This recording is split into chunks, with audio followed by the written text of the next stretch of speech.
Hello and welcome to this read aloud of The Lion, the Witch, and the Wardrobe by C.S. Lewis. Today we'll be reading Chapter 2 in the book.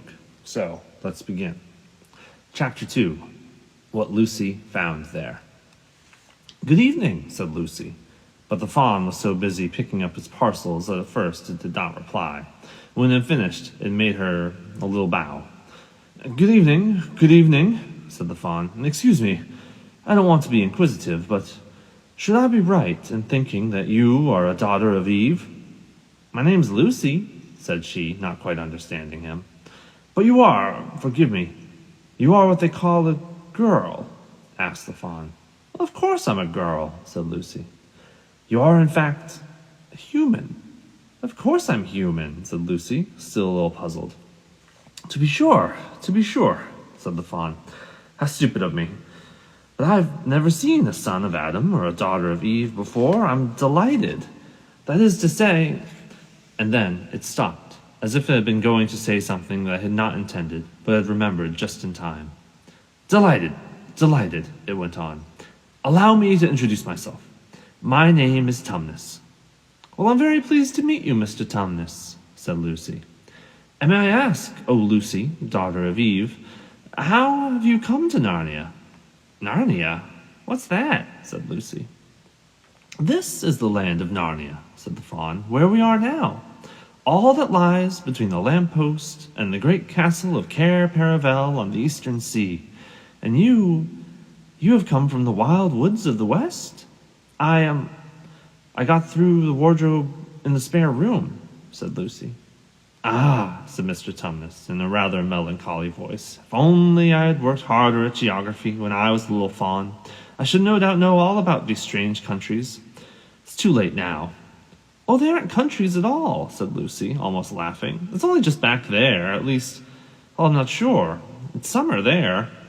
"Meanwhile," said Mr. Tumnus, "it is winter in Narnia, and has been for ever so long. We shall hold our breath if we stand here talking in the snow. Daughter of Eve from the far land of Spare where eternal summer reigns around the bright city of Wardrobe, how would it be if you came and had tea with me?" "Thank you very much, Mr. Tumnus," said Lucy. "But I was wondering whether I ought to be getting back." "Oh, it's only just around the corner," said the fawn, "and there'll be a roaring fire, and toast, and sardines, and cake." "Well, it's very kind of you," said Lucy, "but I shan't be able to stay long." "Well, if you will take my arm, daughter of Eve, I shall be able to hold this umbrella over both of us. That's the way. Now, off we go." And so Lucy found herself walking through the wood, arm in arm with this strange creature, as if they had known one another all of their lives. They had not gone far before they came to a place where the ground became rough, and there were rocks all around, and little hills up and little hills down. At the bottom of one small valley, Mr. Tumnus turned suddenly aside, as if he were going to walk straight into an unusually large rock. But at the last moment, Lucy found he was leading her into the entrance of a cave. As soon as they were inside, she found herself blinking in the light of the wood fire. Then Mr. Tumnus stooped and took a flaming piece of wood out of the fire, and with a neat little pair of tongs, he lit a lamp. "Now, we shan't be long," he said, and immediately put a kettle on. Lucy thought that she had never been in a nicer place. It was a little, dry, clean cave of reddish stone, with a carpet on the floor and two little chairs, and a table and a dresser and a mantelpiece over the fire, and above that a picture of an old fawn with a gray beard. In one corner there was a door, which Lucy thought must lead to Mr. Tumnus's bedroom, and on one wall was a shelf full of books. Lucy looked at these while he was setting up the tea things. They had titles like The Life and Letters of Silenus, or Nymphs and Their Ways, or Men, Monks, and Gamekeepers, a Study in Popular Legend, or Is Man a Myth? "Now, daughter of Eve," said the fawn, and really it was a wonderful tea. There was a nice brown egg lightly boiled for each of them, and then sardines on toast, and then buttered toast, and then toast with honey, and then a sugar-topped cake. When Lucy was tired of eating, the fawn began to talk. He had wonderful tales to tell of life in the forest. He told about the midnight dances and how the nymphs who lived in the wells and the dryads who lived in the trees came out to dance with the fauns. About long hunting parties after the milk-white stag who could give you wishes if you caught him. He told about feasting and treasure-seeking with the wild red dwarves in deep mines and caverns far beneath the forest floor, and then about summer, when the woods were green and old Silenus on his fat donkey would come to visit them, and sometimes Bacchus himself, and then the streams would run with wine instead of water, and the whole forest would give itself up to jollification for weeks on end. Well, not that it isn't always winter now, he added gloomily. Then, to cheer himself up, he took out from its case on the dresser a strange little flute that looked as if it were made of straw, and he began to play. The tune he played made Lucy want to cry and laugh and dance and go to sleep all at the same time. It must have been hours later when she shook herself and said, "Oh, Mr. Tumnus, I'm so sorry to stop you, and I do love that tune, but really I must go home. I only meant to stay for a few minutes." "Well, it's no good now, you know," said the fawn, laying down its flute and shaking its head at her very sorrowfully. "No good?" said Lucy. "What do you mean? I've got to go home at once. The others will be wondering what's happened to me. Mr. Tumnus, whatever is the matter?" The fawn's brown eyes had filled with tears, and then the tears began trickling down its cheeks, and soon they were running off the end of his nose, and at last it covered its face with its hands, and he began to howl. "Mr. Tumnus! Mr. Tumnus!" said Lucy, in great distress. "Don't! What is the matter? Aren't you well? Dear Mr. Tumnus, do tell me what's wrong."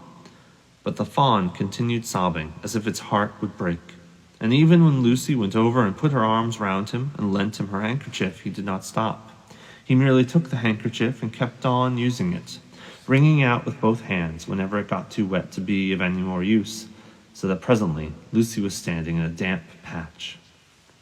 "Mr. Tumnus," bawled Lucy in his ear, shaking him, "don't stop. Do stop. Stop it at once. You ought to be ashamed of yourself, a great big fawn like you. What on earth are you crying about?" "Oh," sobbed Mr. Tumnus, "I'm crying because I'm such a bad fawn." "Well, I don't think you're a bad fawn at all. I think you're a very good fawn. You're the nicest fawn I've ever met." "Oh, you wouldn't say that if you knew. No, I'm a bad fawn. I don't suppose there's ever was a worse fawn since the beginning of the world." "Well, what have you done?" "My old father now," said Mr. Tumnus. "That's his picture over the mantelpiece. He would never have done a thing like this." "A thing like what?" said Lucy. "Like what I've done," said the fawn. "Taken service under the White Witch. That's what I am. I'm in the pay of the White Witch." "Well, the White Witch, who is she?" "Well, it is she that has got all of Narnia under her thumb. It's she that makes it always winter and never Christmas. Think of that." "How awful," said Lucy. "But what does she pay you for?" "That's the worst of it. I'm a kidnapper for her. That's what I am. Look at me, daughter of Eve. Would you believe that I'm the sort of fawn to meet a poor innocent child in the wood, one that had never done me any harm, pretend to be friendly with it, invite it home to my cave all for the sake of lulling it asleep, and then handing it over to the White Witch?" "No," said Lucy. "I'm sure you wouldn't do anything of the sort." "Well, I have," said the fawn. "Well," said Lucy, rather slowly, for she wanted to be truthful, and yet she didn't want to be too hard on him. "Well, that was pretty bad, but you're so sorry for it, and I'm sure you'll never do it again." "Daughter of Eve, don't you understand?" said the fawn. "It isn't something I have done. I'm doing it now, this very moment." "What do you mean?" "You are the child. I had orders from the White Witch that if I ever saw a son of Adam or a daughter of Eve in the wood, I was to catch them and hand them over to her. And you were the first I ever met.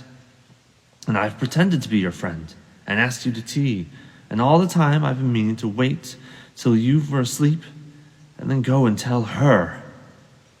"Oh, but you won't, Mr. Tumnus, you won't, will you? Indeed, you really mustn't." "If I don't," said he, beginning to cry again. "She's sure to find out. She'll have my tail cut off, and my horns sawn off, and my beard plucked out. She'll wave her wand over my beautiful cloven hooves, and turn them into horrid solid hoofs like a wretched horse's. If she is extra especially angry with me, she'll turn me into stone. I shall be only a statue of a fawn in her horrible house until the 4 thrones of Cair Paravel are filled, and goodness knows what then will happen, or whether it'll ever happen at all." "I'm very sorry, Mr. Tumnus," said Lucy, "but please, let me go home."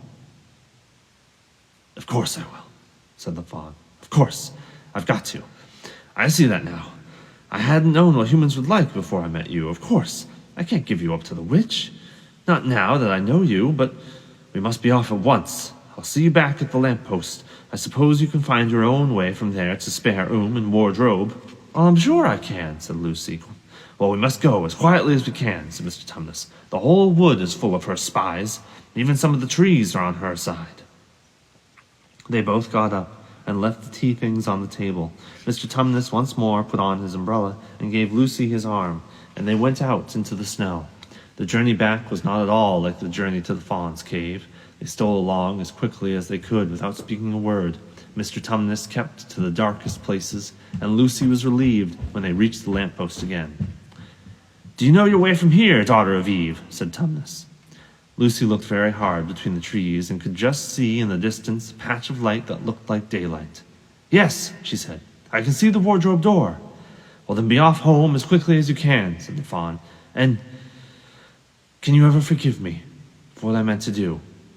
"Of course I can," said Lucy, shaking him heartily by the hand. "And I do hope that you won't get into dreadful trouble on my account." "Farewell, daughter of Eve," said Tumnus. "Perhaps I may keep the handkerchief?" "Yes," said Lucy, and then ran towards the far-off patch of daylight as quickly as her legs would carry her. And presently, instead of rough branches brushing past her, she felt coats, and instead of crunching snow under her feet, she felt wooden boards.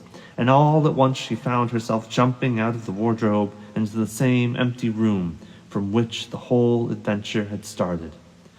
She shut the wardrobe door tightly behind her and looked around, panting for breath. It was still raining. She could hear the voices of the others in the passage. "I'm here," she shouted. "I'm here. I've come back. I'm all right." And that's the end of chapter 2. Come back tomorrow for the 3rd chapter of The Lion, the Witch, and the Wardrobe by C.S. Lewis. Until then, I hope you're all staying happy, healthy, and safe.